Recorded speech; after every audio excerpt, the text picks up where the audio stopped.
Buenos días. Voy a empezar. Hemos dado 5 minutos de margen. Gracias por vuestra asistencia. Estamos entre amigos. Y bueno, todos los que estáis aquí me conocéis, pero bueno, por si hay alguien de la audiencia que no me conoce, yo soy Sergio Ortiz Sebastián, jefe de sección de la Unidad de Cirugía Bariátrica de este hospital. Pertenezco al grupo de investigación en auditoría quirúrgica.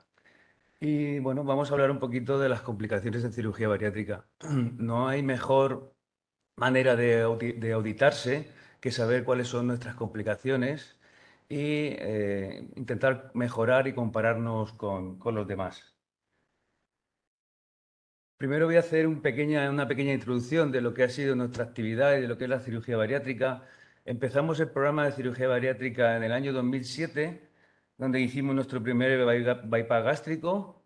Luego, en el 2008, hicimos nuestra primera gastrectomía vertical. Y hasta la fecha actual hemos realizado 1.122 procedimientos en cirugía bariátrica, de los cuales 647 son bypass gástrico, 382 gastrectomías verticales y 93 cirugías de revisión.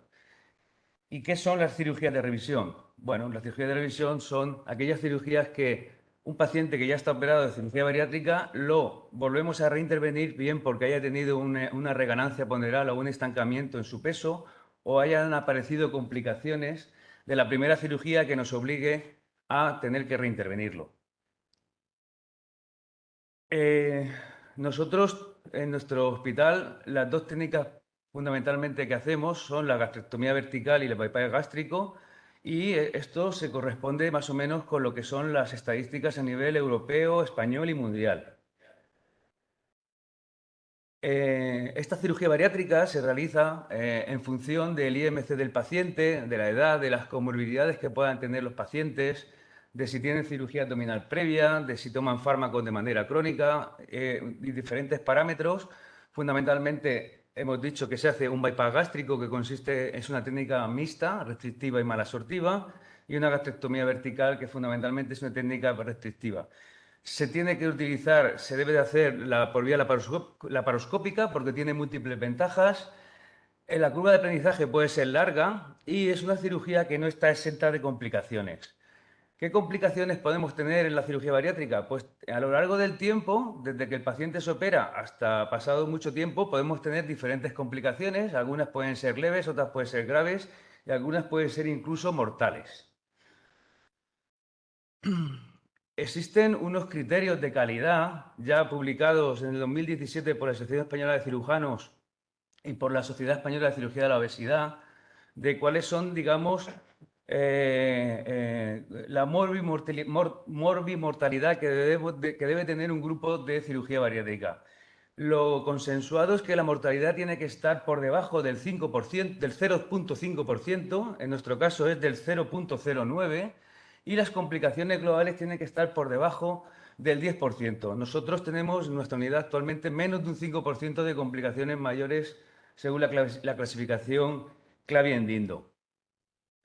Y esta mortalidad resulta que si los pacientes no los operamos, los pacientes obesos en lista de espera, la mortalidad puede ser incluso superior al 6% porque se mueren de patología cardiovascular o de cáncer, por ejemplo. Sin embargo, sabemos que los pacientes, si se operan, la cirugía bariátrica tiene una mortalidad por debajo del 0%.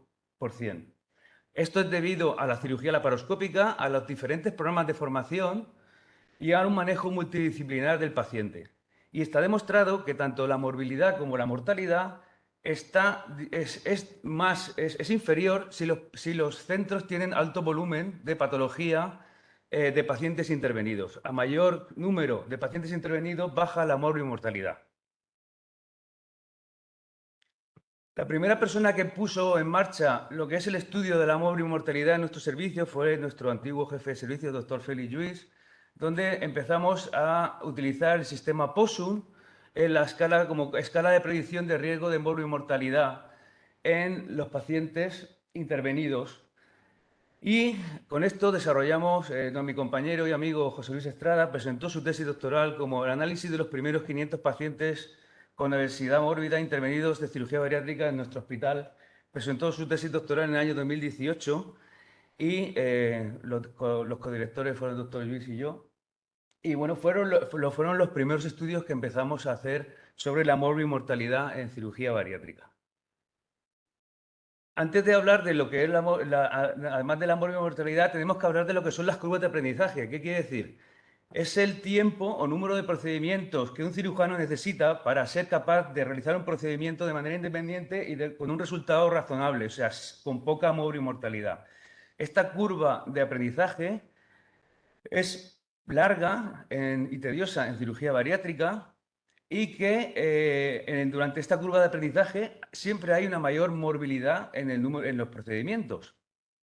Entonces, el tiempo quirúrgico sabemos que también disminuye a lo largo de la curva de aprendizaje. Y nosotros empezamos también a evaluar nuestras propias curvas de aprendizaje. El primer estudio que hicimos sobre las curvas de aprendizaje fue en un estudio sobre las primeras 150 gastrectomías verticales que hicimos en nuestro hospital y las dividimos en tres grupos de 50 pacientes. Esto es una comunicación que presentamos en el Congreso de León de la SECO en el año 2014 y estudiamos las variables de qué complicaciones tuvimos a lo largo de la curva de aprendizaje, las necesidades de reintervención, cuál es la causa, la estancia, la mortalidad. Y lo que vimos es que al dividir los pacientes en grupos de 50, vimos que nuestra mayor morbilidad fue en el primer grupo, los primeros 50 pacientes, donde hubo mayor número de complicaciones, mayor número de reintervenciones, aunque sin significación estadística, y también hubo mayor estancia hospitalaria y también mayor tiempo quirúrgico. O sea que ya vimos que en el grupo 2 y 3, a partir del paciente número 50, obtuvimos muchos mejores resultados en cuanto a la mortalidad, estancia y tiempo quirúrgico. Estos resultados también los plasmamos en un estudio multicéntrico que se hizo a nivel español y portugués, cuáles fueron los factores pronósticos de morbimortalidad tras la gastrectomía vertical y la importancia de la curva de aprendizaje.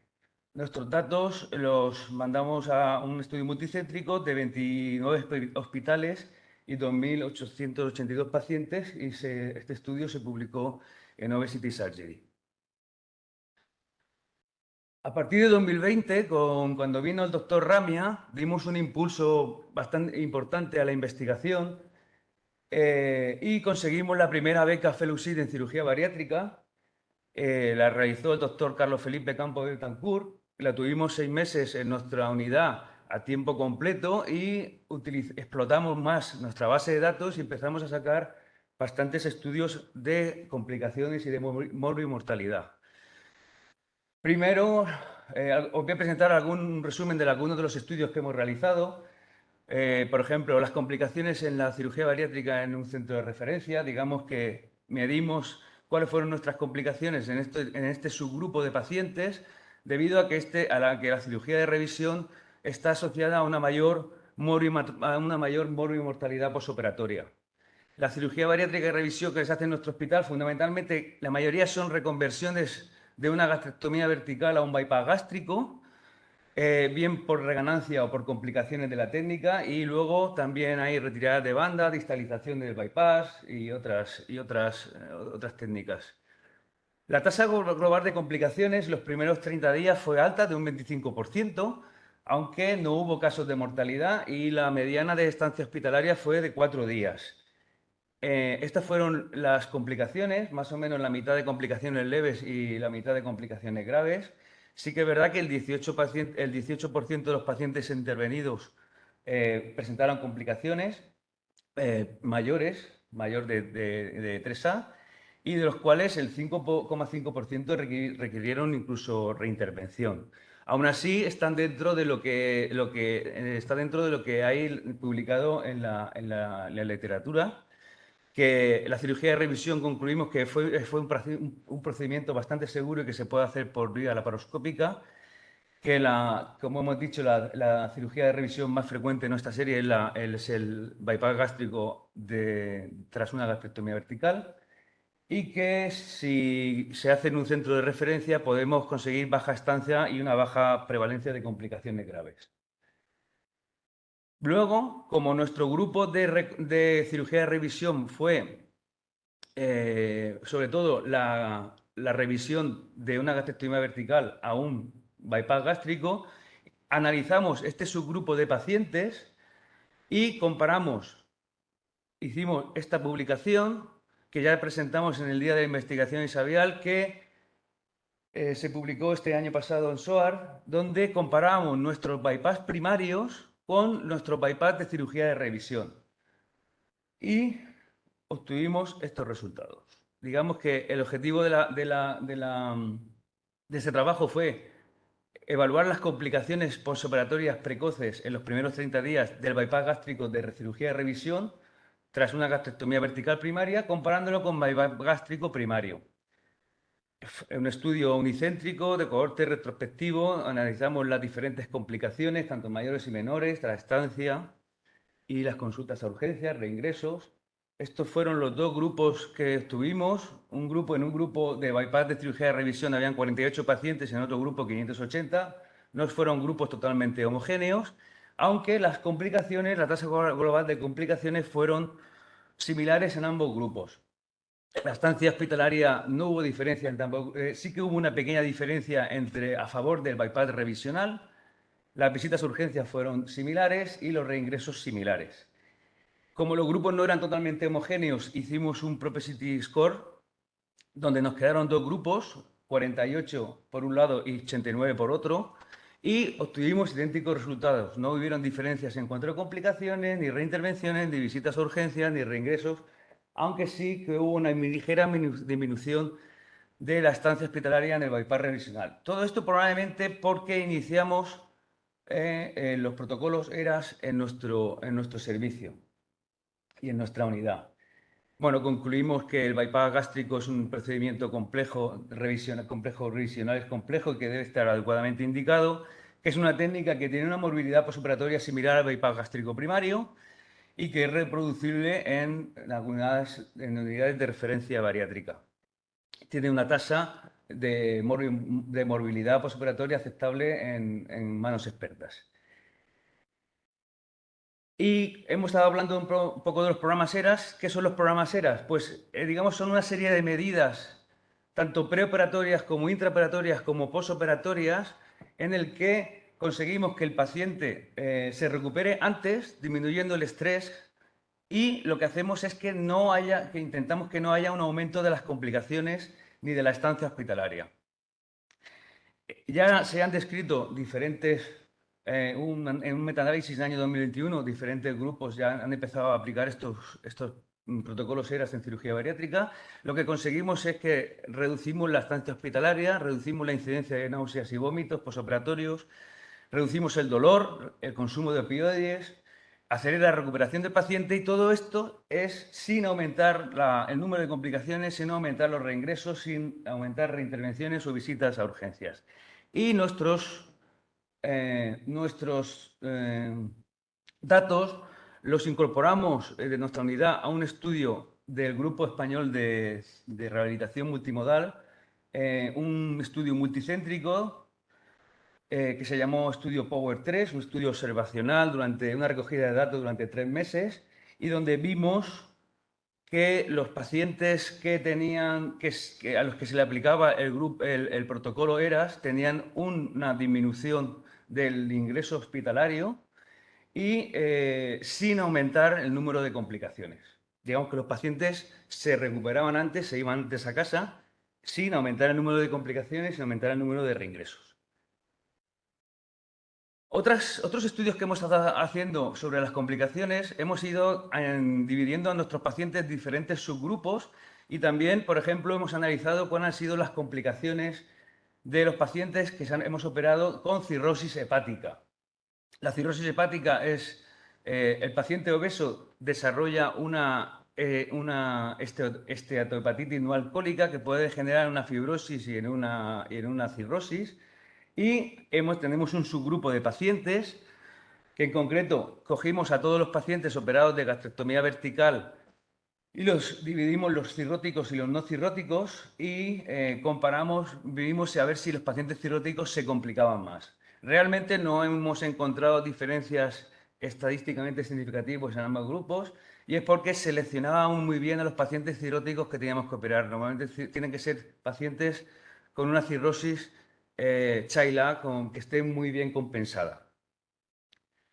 Estas fueron nuestras conclusiones, como he dicho, que no hubiera un aumento de las complicaciones, aunque sí que hubo un mayor, creo que consulta a urgencias, y digamos que la estancia hospitalaria y las reintervenciones fueron similares en ambos grupos. También hemos estudiado, digamos, las complicaciones y la seguridad del paciente anticoagulado que sometemos a cirugía bariátrica. Es un estudio muy parecido al anterior, donde dividimos a todos los pacientes que vamos a operar de cirugía bariátrica, y que además tengan anticoagulación. Estos son los anticoagulantes que tomaban los pacientes y normalmente los pacientes, la mayoría tenían una fibrilación auricular o un antecedente de enfermedad tromboembólica o un síndrome antifosfolípido, y dividimos los pacientes en varios grupos. En dos grupos, los pacientes anticoagulados y no anticoagulados, e igualmente medimos lo que es la estancia, las complicaciones, las reintervenciones, las consultas a urgencias y los reingresos. Y aquí sí que encontramos unas diferencias, no en cuanto a la estancia, pero sí en cuanto a las consultas a urgencias y en cuanto al reingreso hospitalario, tuvieron mayor en los pacientes anticoagulados. Parecidas las conclusiones al estudio anterior. Digamos que las complicaciones posoperatorias tempranas en nuestro medio de los pacientes anticoagulados son parecidas a otras series consultadas. No hay diferencias en cuanto a la estancia, mortalidad, frecuencia o gravedad de las complicaciones. Sí que hubo mayor hemorragia digestiva y también mayor cantidad de consultas a urgencias y de reingresos. También hemos estudiado nuestras complicaciones a lo largo de la pandemia COVID. Hemos participado en un estudio multicéntrico a nivel internacional, donde se han medido las complicaciones a los 30 días de mortalidad durante los pacientes intervenidos de cirugía bariátrica durante la pandemia. Y en el estudio ha concluido que no ha habido un aumento de la morbilidad precoz en cirugía bariátrica durante la pandemia. También estudio publicado en Obesity Surgery. Otra de las complicaciones que hemos medido en nuestra serie ha sido el reflujo que aparece después de una gastrectomía vertical. Hay pacientes que la gastrectomía vertical es una técnica que hace que el paciente pueda tener más reflujo, incluso reflujo de nuevo después de la cirugía, y cuando el reflujo es intratable estamos obligados a hacer un bypass gástrico. Estos datos también los llevamos a un estudio multicéntrico a nivel nacional, donde participamos diferentes hospitales. Publicamos en finales del año pasado un artículo en SOAR donde se ve que la tasa de reflujo de nuevo a los 5 años después de la gastrectomía vertical es bastante alta después, y algunos de estos pacientes necesitan ser reconvertidos a un bypass gástrico.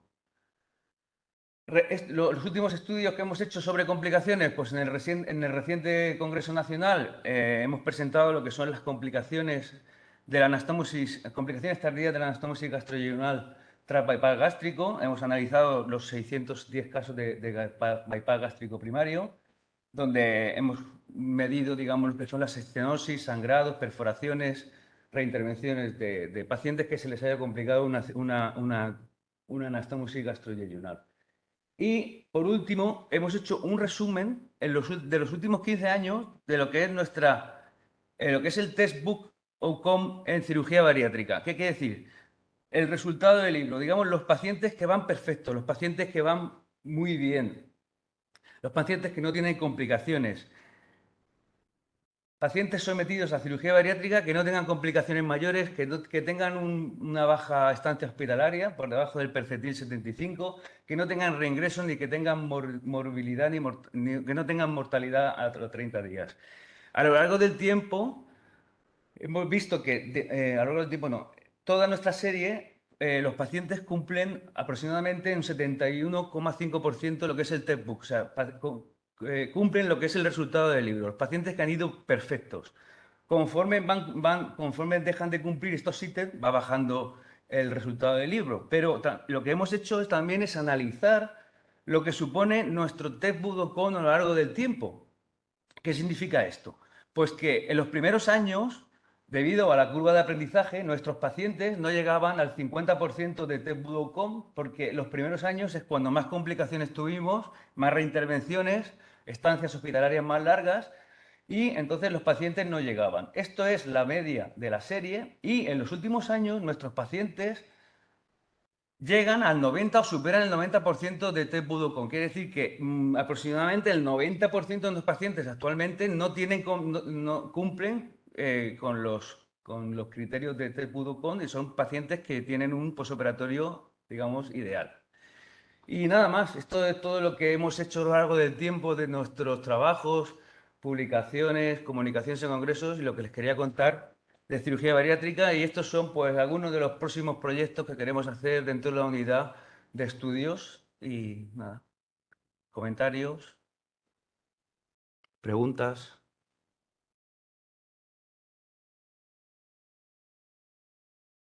Sergio, primero,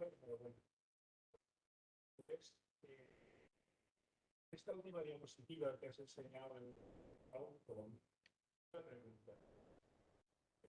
Para clasificar a los pacientes a lo largo de estos años, has tenido en cuenta los, los datos de estancia a lo largo de todo el periodo o año a año. Pero, evidentemente, en los últimos años la estancia era más corta para toda la serie. Entonces, claro, pesa más esa estancia corta y se ve que hay mejor ejecutado todo en los últimos años. O lo has hecho por periodos de tiempo de estancia corta. Al principio eran 9 días, luego ya son 3. No, se ha hecho global. Se ha hecho global, con lo cual también es verdad que el percentil 75 de la estancia hospitalaria corresponde a 5 días. 5 días hoy día es mucho. O sea, todos los pacientes que cumplen 5 días entrarían dentro del TEP-Budocom. Eso hoy día no es correcto. Y luego también tenemos que tener en cuenta que nuestros pacientes ingresan un día antes de la cirugía, con lo cual eso en la mayoría de los pacientes ese día no se ha eliminado y se ha incorporado también a la base de datos. Si depuráramos, si quitáramos ese día y si a lo mejor lo hiciéramos por año, probablemente los resultados serían diferentes. O sea, ¿mantenéis todavía, ahora que dices que se incorpora de una forma más formal el protocolo IRAS, mantenéis la preparación previa con enfermería y psicólogo antes de las intervenciones o eso ha quedado olvidado? No, eso se sigue haciendo. Todos los pacientes, cuando pasan el comité de cirugía bariátrica, se hacen unas sesiones grupales con nutricionista, enfermería, psicología, donde se les prepara y se les ayuda a a disminuir el estrés y a que contiendan y comprendan la cirugía. Se les pone a dieta, se les prepara para que los pacientes lleguen al quirófano optimizados de la mejor manera posible. Eso se sigue haciendo. Cuando empezasteis, el gran temor era no hacer daño, porque son pacientes que están viviendo su vida normal, que no tienen ninguna... Lo importante era no hacer daño, no tener complicaciones. Y ahí un poco es la fijación en que no tengamos complicaciones, ¿no? Pero realmente a lo largo de los años he visto que gracias a la pericia, a la laparoscopia y a la experiencia, tiene esto menos complicaciones que muchas otras intervenciones de cirugía mayor. Sí, a ver, he puesto una diapositiva al principio donde ponía lo del mito de la cirugía bariátrica, pero a ver, tenemos que tener en cuenta que hace 30 años o hace cuando empezó la cirugía bariátrica estos pacientes se morían. Se morían primero porque no había laparoscopia, muchos se hacían por cirugía abierta, porque no existe ni los medios técnicos ni la pericia que existe ahora, y gracias a las curvas de aprendizaje. Pero nosotros, en los primeros 4 o 5 años, tuvimos bastantes complicaciones. El doctor Eistrada y yo, y el doctor Enríquez también, en su caso, hemos venido muchísimas tardes a ver pacientes, a reintervenir pacientes. Durante muchos años hemos estado con el teléfono colgado de la oreja porque estos pacientes se complicaban. La curva de aprendizaje al principio es dura y sí que es verdad que una vez que aprendes, una vez que lo haces bien, los pacientes se complican menos que cualquier otra cirugía y se les pierde miedo a estos pacientes. Pero al principio se complicaban, claro que se complicaban. Y de las complicaciones más temibles, probablemente, bueno, no la más, pero estaba también un poco el mito de la trombosis de estos pacientes, del riesgo trombótico y por contra el equilibrio con la hemogracia.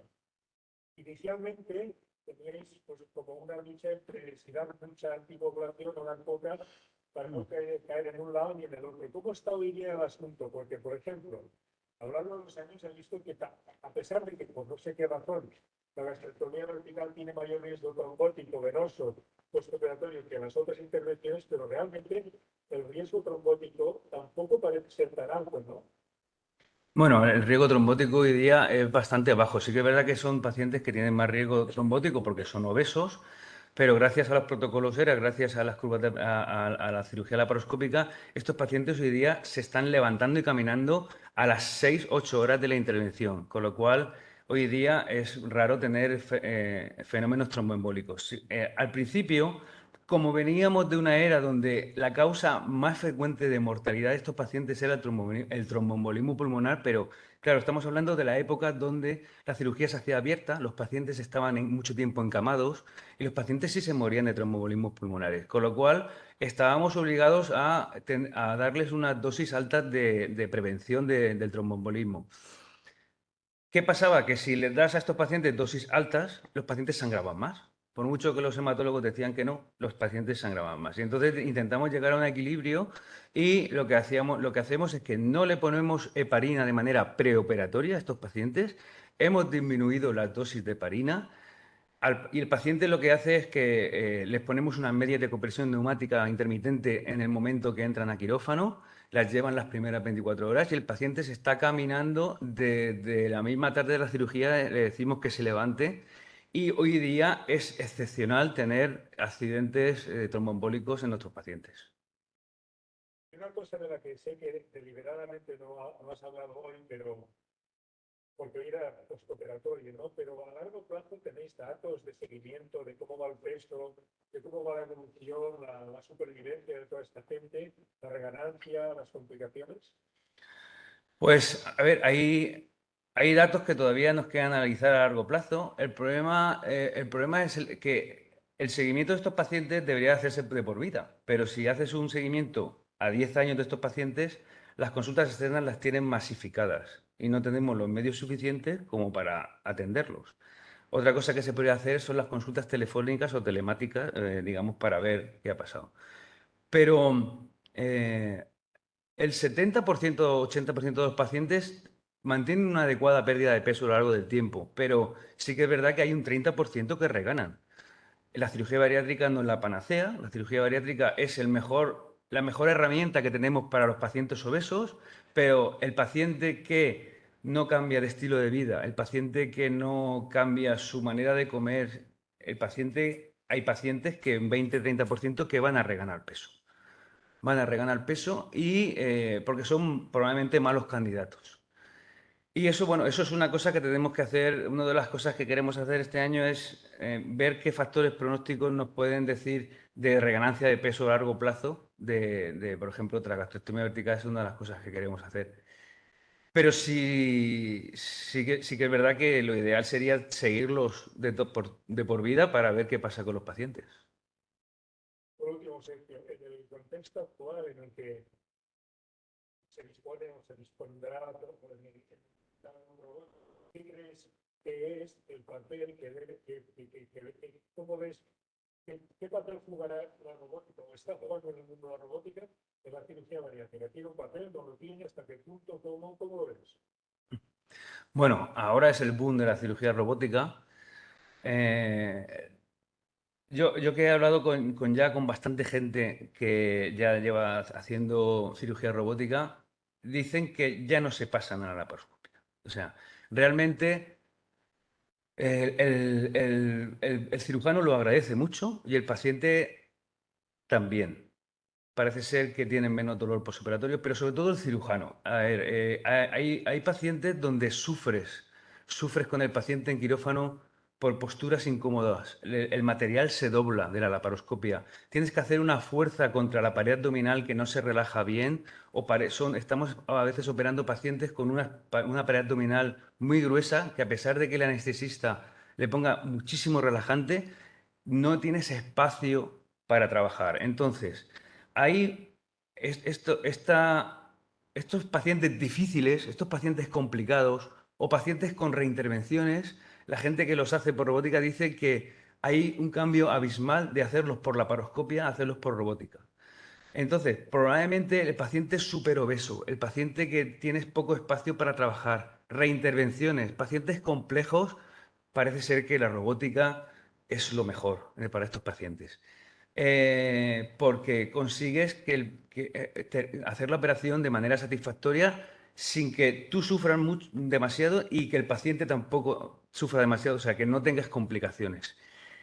Habrá que ver los estudios a largo plazo, qué pasa con la robótica. Lo que pasa es que para operar pacientes complejos o superobesos por robótica, primero tienes que aprender con pacientes normales, porque no puedes lanzarte al ruedo primero con pacientes complejos, sino que primero tienes que hacer pacientes normales y luego pacientes más complejos. La gente, yo no me he leído los últimos estudios de cirugía robótica a largo plazo, tampoco se lleva tanto. Ahora mismo ha sido el boom y dentro de unos años creo que empezarán a aparecer más bibliografía al respecto, pero sí que es verdad que la gente que se ha lanzado a la robótica dice que no la cambia por la laparoscopia. Una de las cosas que se pierde, que vosotros habéis acumulado, es músculo durante todos estos años. Se pierde la sensación de resistencia, porque no la hay con la robótica. ¿Eso tú crees que cambia mucho la forma que tenéis que actuar? Yo creo que al final todo es aprendizaje. La robótica tiene su curva de aprendizaje y tendremos que aprender a notar otro tipo de sensaciones que no que la hemos adquirido con la laparoscopia, que al principio no la teníamos y que después la hemos ido adquiriendo. Y con la robótica, por medio de la visión 3D y por medio de la habilidad, yo creo que también aprenderemos a tener una serie de sensaciones que ahora mismo no las tenemos y que las tendremos que aprender y que la gente lo está haciendo y creo que es el presente y que es el futuro. Yo creo que sí que al final, pero lo único que tienes es que volver a superar otra curva de aprendizaje.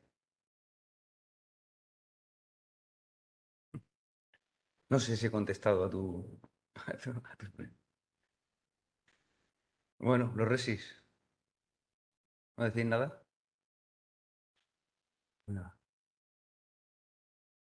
Pues nada, yo darle las gracias a mi compañero José Luis de Fatigas, a todos los residentes, a todos los endocrinos, nutricionistas, psicólogos y que a las casas comerciales también, a todo el apoyo, a todo el apoyo que hemos tenido a lo largo de todo este tiempo, bueno, para desarrollar este programa y, digamos, alcanzar unos resultados óptimos en la cirugía bariátrica en este hospital. Y esperemos seguir así. Gracias.